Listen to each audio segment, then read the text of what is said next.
You can't begin to dismantle a narcissist's influence over your life until you first understand the art as narcissistic supply. It's any kind of attention, praise, or emotional reaction, even negative ones. You cry, they win. You fight, they win. You chase, they win. Because in each of those scenarios, they are still the center of gravity. You're orbiting them even in your pain. This is why guilt becomes one of their sharpest weapons. They use your conscience against you. Your empathy becomes a vulnerability they exploit. They'll twist reality, rewrite history, make you doubt your memory and your morality. If they hurt you, it somehow becomes your fault. You were too sensitive, too reactive, not supportive enough. If you succeed, they feel threatened. If you fail, they feel vindicated. They make you feel responsible not just for the relationship, but for their moods, their failures, even their emotional survival. And here's the terrifying part. It works because healthy people tend to reflect inward when there's conflict. You ask, what did I do wrong? You want to make things better. But a narcissist doesn't reflect. They deflect. They don't introspect because so would mean facing their internal void. That deep, unacknowledged self, loathing that their entire persona is built to deny. When you're in a relationship with a narcissist, romantic, familial, professional, you're not engaging with a whole person. You're interacting with a fragmented self, one that cannot tolerate vulnerability or accountability. And that makes traditional communication strategies useless. You can't reason with someone who sees accountability as annihilation. You can't heal with someone who uses your compassion as a leash. Now here's where the power begins to shift. Once you see this pattern, really see it, you start to detach. Not emotionally, not yet, but intellectually. And that's the first crack in their mirror. Because the narcissist thrives on confusion. If you are confused, you are compliant. If you begin to think clearly, you become dangerous. Understanding their psychology gives you a roadmap out. It allows you to stop playing the role they've assigned you. The caretaker, the scapegoat, the fixer, the fool. It allows you to observe without reacting. And when you stop reacting, they lose control. They feel it instantly. They know when they no longer live in your head. This is where the haunting begins. Not because you're cruel, but because you're calm. Not because you punish them, but because you no longer need them. And you've seen through the illusion, and you've chosen to leave the performance. And nothing haunts a narcissist more than someone who walks away with their self-respect intact. It's an existential threat to their false self, a reminder that their control was never absolute, that their image is cracking, that they are, in the end, deeply alone. So before you think about confronting, escaping, or healing, begin here. Understand what you're really dealing with. Not a monster, not a mystery, but a mask. And the moment you stop feeding the mask, it starts to starve. Let that truth sink in. One of the most difficult but essential steps in breaking free from a narcissist is detachment. Not just physically walking away, but emotionally, intellectually, and psychologically severing the bonds that have kept you entangled. This is where real liberation begins, and paradoxically, it often starts long before you pack your bags or end the relationship. You must reclaim your power from within, and that reclamation begins with indifference. This isn't coldness, and it's not cruelty. It's clarity. Detachment isn't about becoming heartless. It's about refusing to let someone else dictate your emotional reality. Narcissists survive and thrive on emotional reactions. It doesn't matter whether you're praising them, pleading with them, or screaming at them in justified rage. If they're still the center of your emotional world, they still hold power. So detachment is about shifting the axis of your emotional life from their gravitational pull and back to your own values, your own stability, your own truth. When you remain emotionally entangled, even in resentment, you're still tethered to the illusion that they will change, that they will finally understand, that your pain will one day matter to them. But here's the difficult truth: it won't. Not in the way you hope. The narcissist interprets vulnerability as weakness and weakness as an opportunity. If you bleed emotionally in front of them, they will not offer a bandage, they will sharpen the knife. So what does real detachment look like? It's subtle and it's internal.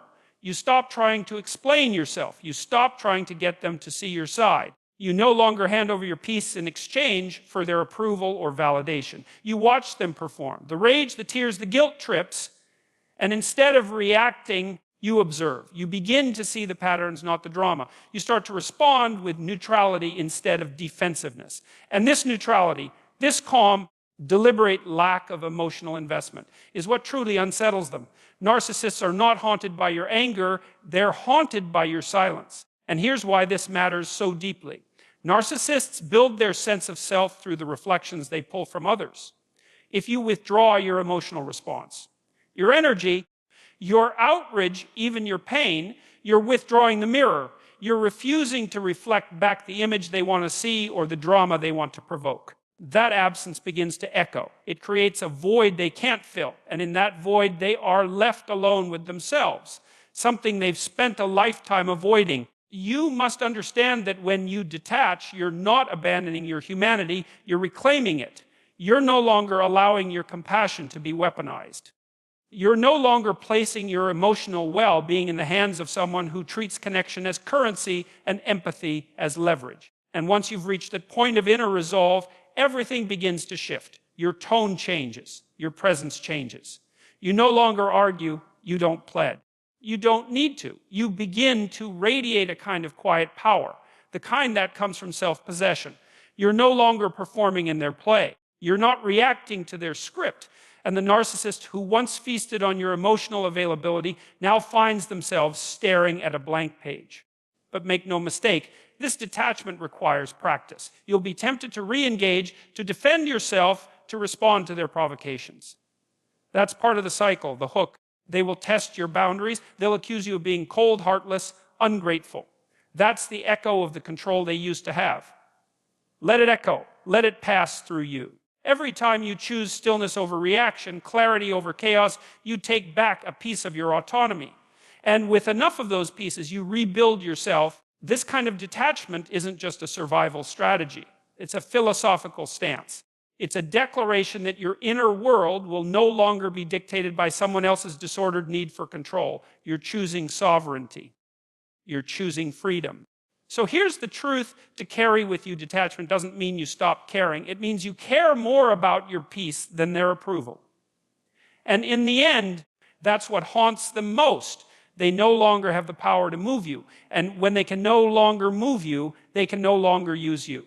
If you truly want to leave a narcissist haunted by their own guilt, or more precisely, haunted by the absence of your submission, you must understand and disrupt their most vital psychological needing narcissistic supply. This is not a term of casual insult or pop psychology, it's a precise concept. It refers to the stream of attention, validation, emotional reaction, and psychological energy that the narcissist draws from others to prop up their false self. It's the fuel that keeps their illusion alive. Take it away, and their entire persona begins to fracture. Now, this is where it gets psychologically interesting. The narcissist is not sustained by truth, authenticity, or love in the traditional sense. Those things threaten them, because love requires vulnerability, and truth demands accountability. Instead, they feed off control, off the spectacle of reaction. They need you to feel something intense about them. Adoration or rage, admiration or fear.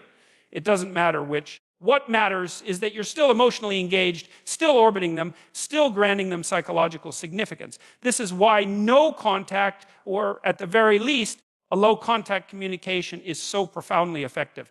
Not just for your healing, but for their undoing. When you cut off the supply, when you stop explaining, stop defending, stop reacting, you are doing something that strikes at the very core of their identity. You're denying the false self its sustenance.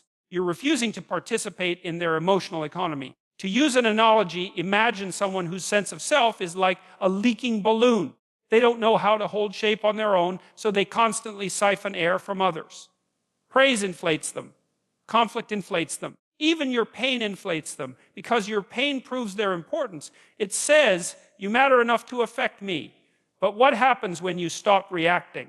When you become emotionally flat, distant, neutral, the air stops flowing, and very slowly the balloon begins to deflate. This is the precise moment the narcissist begins to feel what they spend their entire life trying to avoiding: insignificance. They will often lash out in desperation. You may see hovering tactics, emotional pleas, false apologies, attempts to reignite intimacy, even rage. That's not remorse. That's not transformation. That's hunger. It's the behavior of someone who just lost access to their favorite drug. And make no mistake, They were addicted to your reactions. What makes this so tragic is that they mistake intensity for intimacy.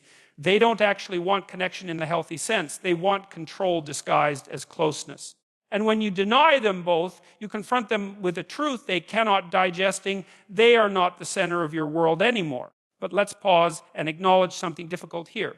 Going no contact or emotionally detaching to this degree is not easy. You may still be trauma bonded, which means your nervous system is wired to respond to them with fear, urgency, or guilt. You may be tempted to go back just to stop the anxiety.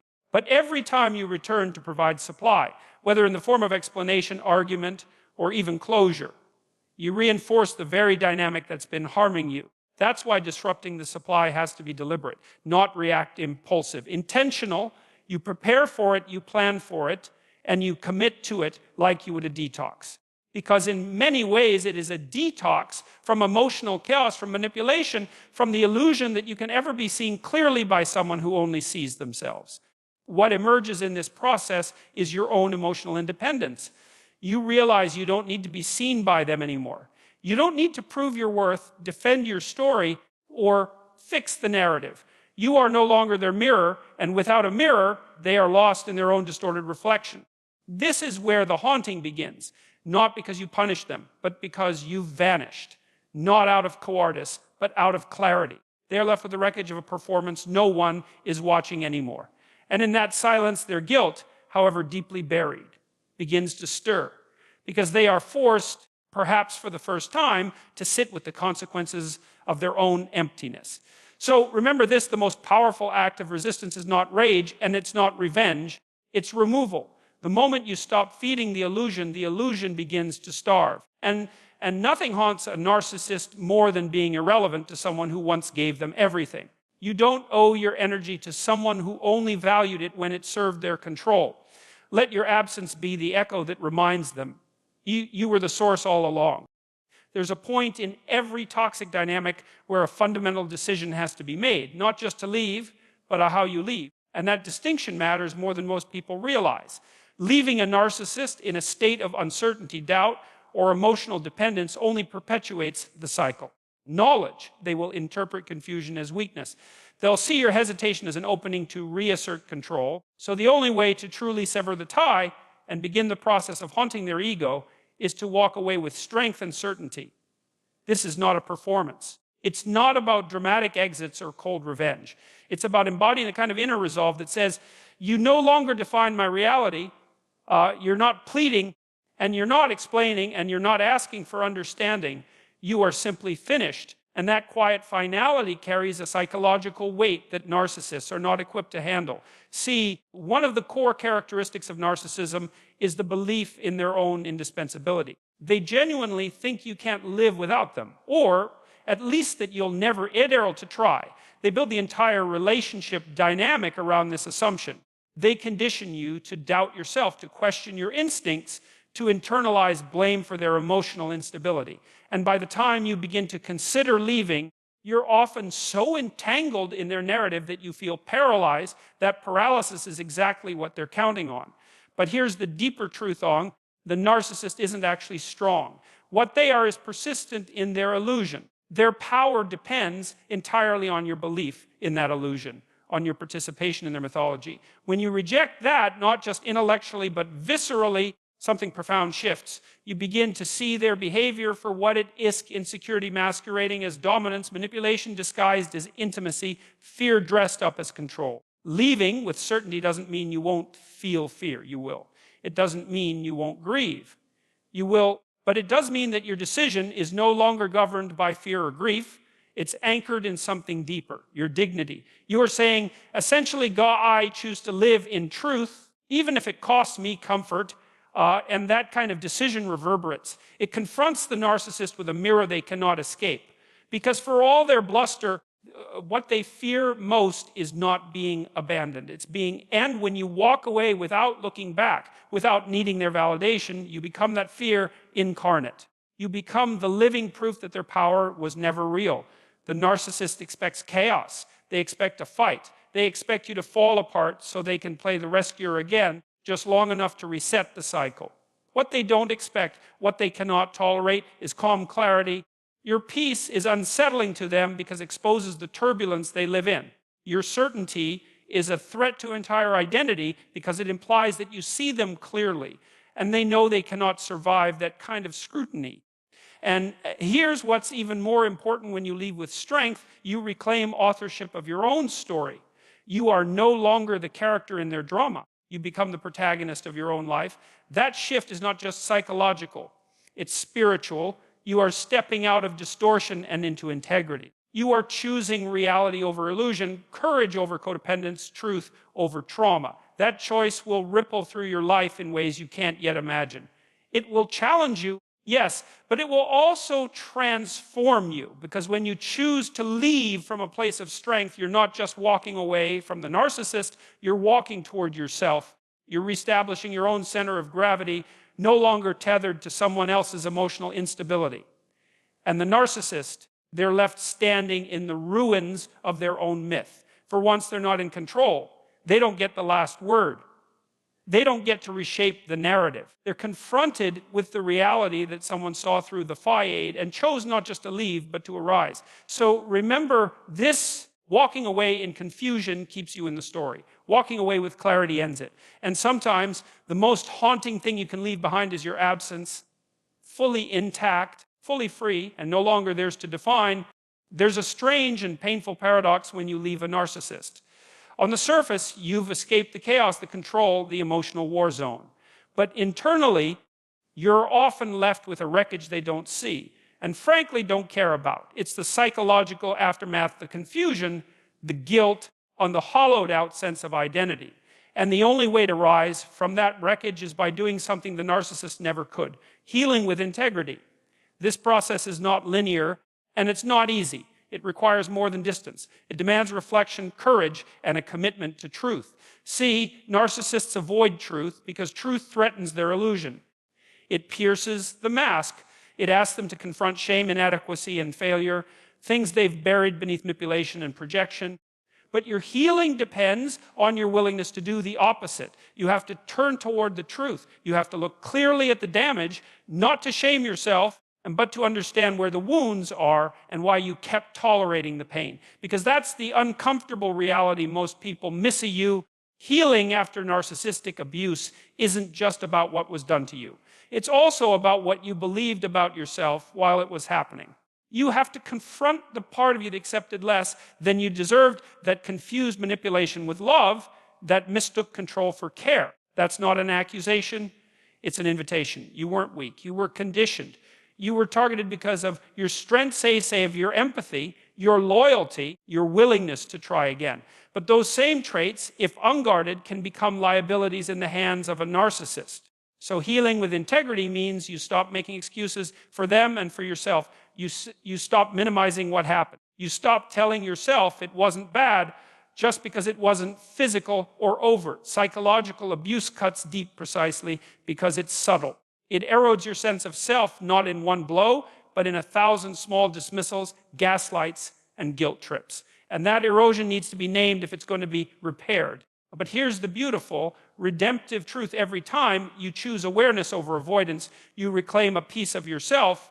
Every time you choose to feel the grief instead of numbing it, you create space for something real. And every time you hold the boundary, not just externally, but within your own mind, you reinforce a new foundation built not on fear or fantasy, but on your own integrity. This is what the narcissist cannot follow you into. They cannot enter this kind of healing, not because they lack the opportunity, because they reject the premise. Healing requires humility. It requires self-confrontation. It requires the courage to say, I was wrong, I owned it, or I want to change. The narcissist avoids those admissions like poison. Their entire identity is built to avoid them.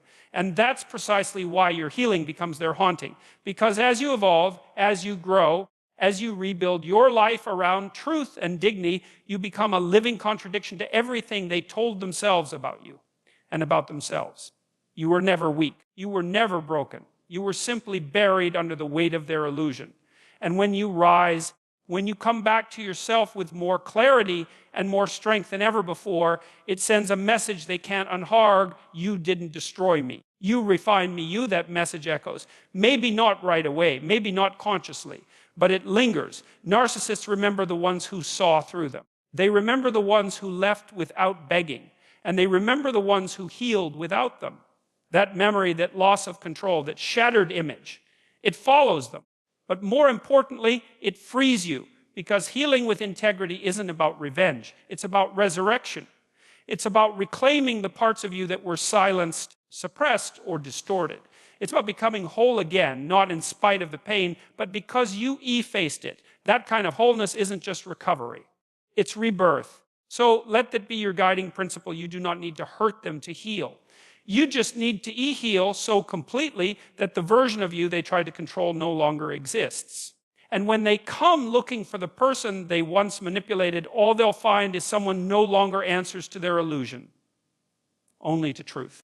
There is, of your own knowledge, there is a profound paradox when it comes to leaving a narcissist and wanting them to be haunted by their own guilting. The very act of haunting requires you to step beyond their realm entirely. You see, guilt is a complex psychological phenomenon. It is rooted in conscience, a conscience that in narcissists is often profoundly underdeveloped or deliberately suppressed. So how do you leverage guilt against someone who is structurally designed to avoid it? The answer lies not in confrontation, but in cultivating your own moral and psychological strength in a way that becomes impossible for them to ignore.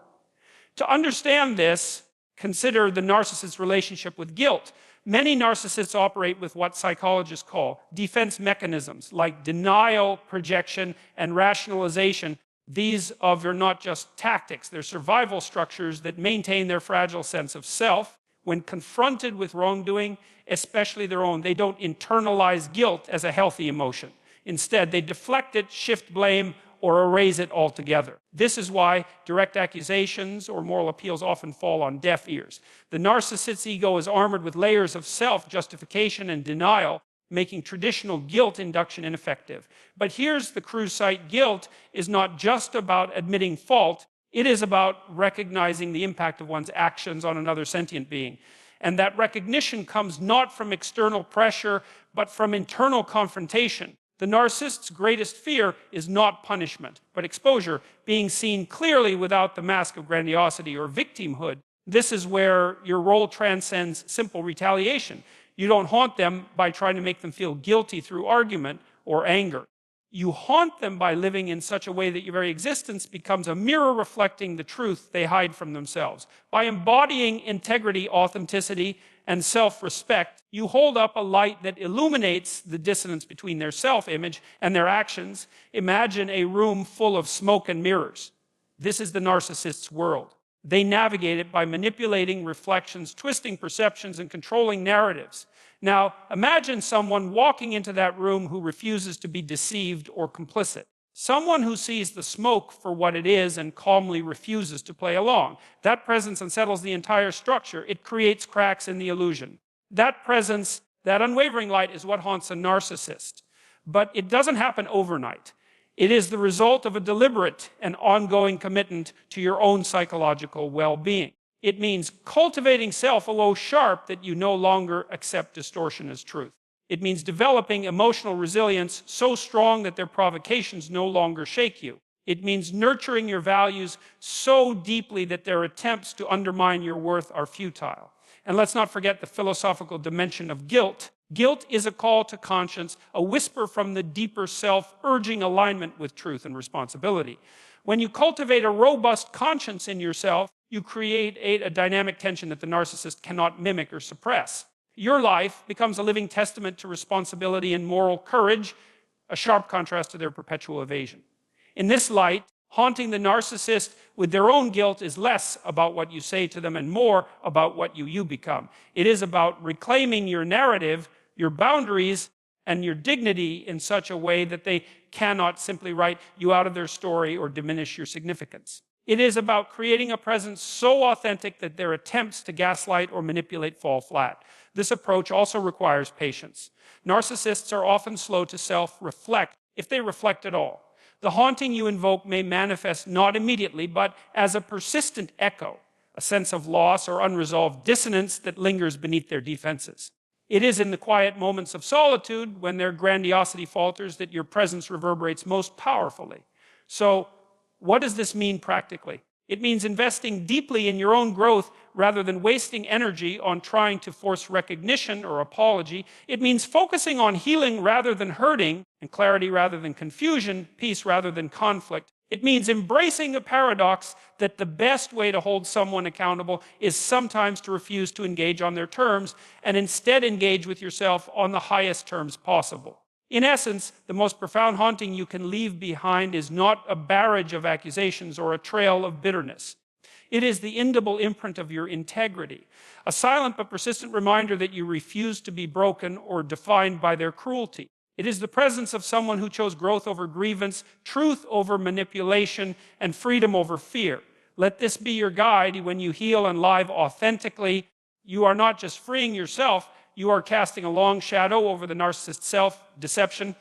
That shadow is the haunting they cannot escape. It is a testament to the power of conscience, the strength of integrity, and the enduring light of truth. In the end, the question you must ask yourself is not how to punish them, but how to transform yourself. Because in that transformation lies the true haunting, one that whispers eternally, long after voices have fading, I am free, I am whole, and you will never control my story again.